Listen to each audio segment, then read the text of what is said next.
I have got you set up on my dashboard for episode 2 of Dashboard Confessionals. God, I hate when I get blinded like that. So, I noticed when I'm editing my videos that I say so a lot. And I hate fillers like so and those words that buy time. And I find when I'm editing, it's really, really important for me to cut those filler words out. Write this down in your notebook. Present and future content creators.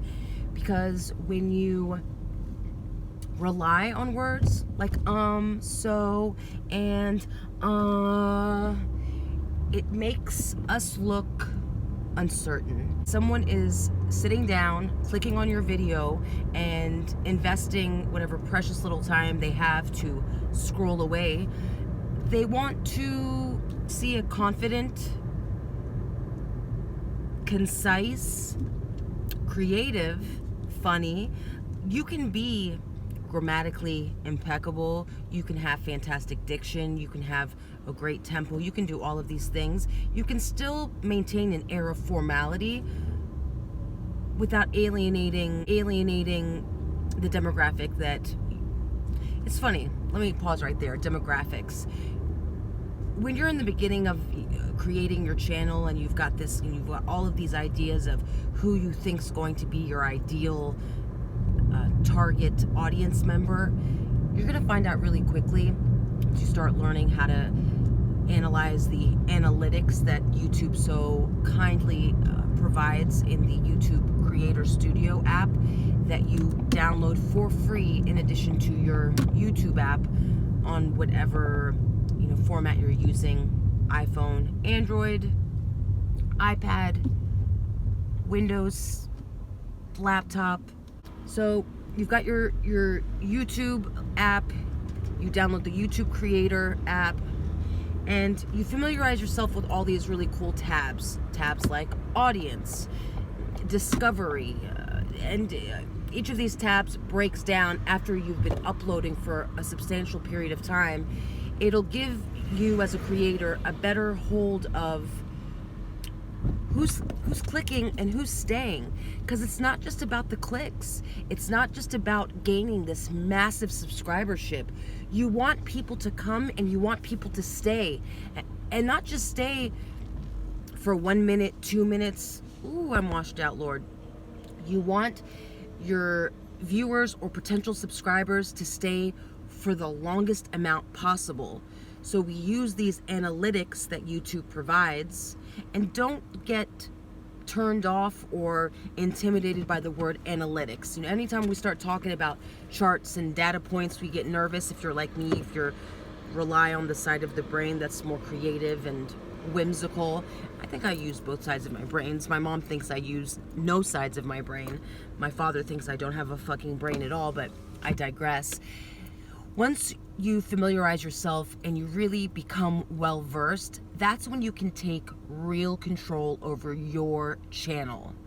And I want to go back to part 1 of Dashboard Confessionals, when we were talking about coming up with the idea, taking the plunge, starting your YouTube account, coming up with your name, and playing around, really brainstorming ideas of what is it that you have to offer to your viewers, and not getting too hemmed up with who your viewers are, what they look like, where they live, if they're gonna come, when they're gonna come, but just really focusing on getting clear with yourself. What is the message that you want to get out there? And remember, it's your channel. It's not your daddy's channel. It's not your boyfriend, your girlfriend, your theirs channel. It's your channel, and you have full creative license to do whatever the hell you want to do. So you want to make macrame pot holders. You want to talk about postal stamp collecting. You want to go watch some birds. You want to make crime shows. You want to talk about daily current events. You want to bash other content creators. You can do whatever you want. But the best time to experiment with font, format, just the general aesthetic. How is your channel gonna feel? Think about when you watch HBO, or when you go to your favorite YouTubers, or you go on Twitch, or you go on Facebook. You know, we rely on our eyes, our nose, our mouth, our ears, our memory, our touch. We rely on these senses to get a feel for what it is that we're about to watch. You know, sometimes we make assumptions that are proved correct. Sometimes we make assumptions that are completely fucking inaccurate. But the important part is that in those first few months of growing your channel, don't focus so much on the numbers of every 5 minutes you're checking your YouTube and refreshing it. That used to be me, refreshing to see if I gained a new subscriber, or going and trying to comment on 100 different creators a day without being too creepy and trying to get people to click on my profile to come find me. Those tactics really don't work for me. You just got to get up every day and carve a piece of time where you are in that headspace where you're going to plan, you're going to execute, you're going to upload, and you're going to follow through by responding to people's comments, by remaining current in the topics that it is that you're interested in, you know, keeping your finger on the temperature of, you know, what's relevant now. You know, God, 2019, digital media, social media, you know, it's so fast. And for me, I'm not gonna let that fast tempo pressure me into trying to keep up with these young folk, because I'm not a young person. And the sooner that I realize that I'm not going to be an Amanda Ensing or a Jaclyn Hill or a Tati Westbrook. Like, I'm Dinah Jolie, aka Sirenbellasays. And if you love me, fantastic. And if I annoy the shit out of you, even better. At least you're feeling something. And that's something that I want you to think about. Once you get past the fear, the trepidation, the insecurity, but I don't know if, but I can't. You can. You absolutely can. And it's not something that you have to, it's not a journey you have to embark on thinking about the end result. Like, by 2020, I want to have 100,000 subscribers, and I want to get monetized and, you know, be making $500,000 by 2021. No, it's one of those things where if you're doing something that you genuinely love, if you're giving yourself permission to be creative, to be spontaneous, to get scared and kind of work through those scary periods, your channel and you will be rewarded accordingly.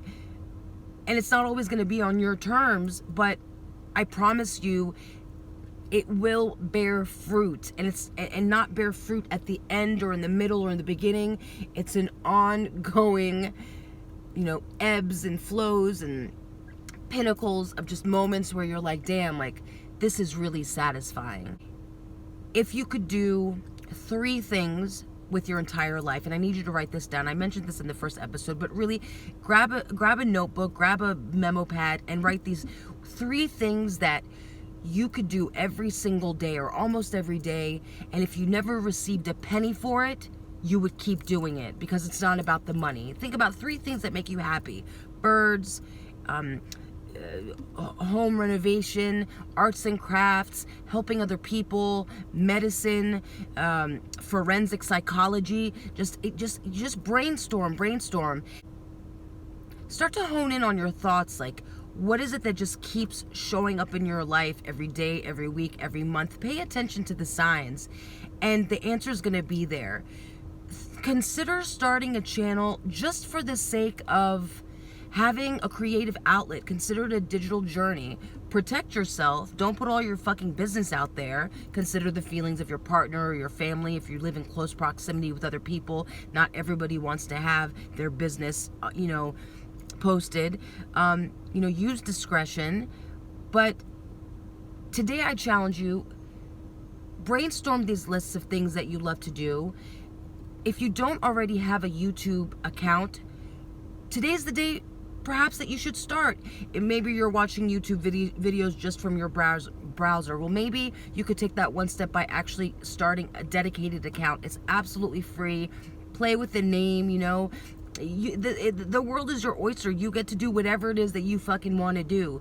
So start your account, And then I want you to search for YouTube University in the bar, and it's a series of free short courses and lessons that teaches people who are either thinking about or are currently creating content for YouTube.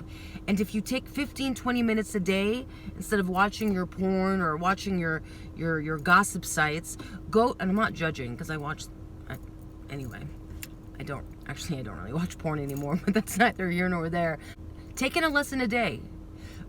Watch other people who are finding success in the YouTube world, or in just the social media world period. It could be Instagram, Facebook. Oftentimes these are all linked, and not so that you can imitate, not that you can, steal ideas, poach ideas, but just so that I find myself inspired when I watch other people who are enjoying what they do and who are having great success at it, personal, financial, whatever it is, however you measure success and happiness. So I'm going to leave you there. I hope you enjoyed episode 2 of Dashboard Confessionals, and I wish you a really prosperous day. If you have any questions, by all means, comment down below. I'll do my best to direct you somewhere.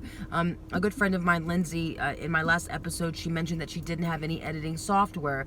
Well, YouTube, within their app, if you can sign in through a laptop computer, you can edit through the actual YouTube app. If you have a cell phone, Android or iPhone, all you have to do is Google free video editing apps. Find 2 or 3 of them. You don't want to take up too much space on your phone, but not everybody has iMovie. Not everybody. I also have access to Adobe Premiere, but I'm not familiar with it. But I'm gonna go through and look for some of the video apps that I downloaded in the past that I found to be very user-friendly and very free. Just every once in a while an ad pop up.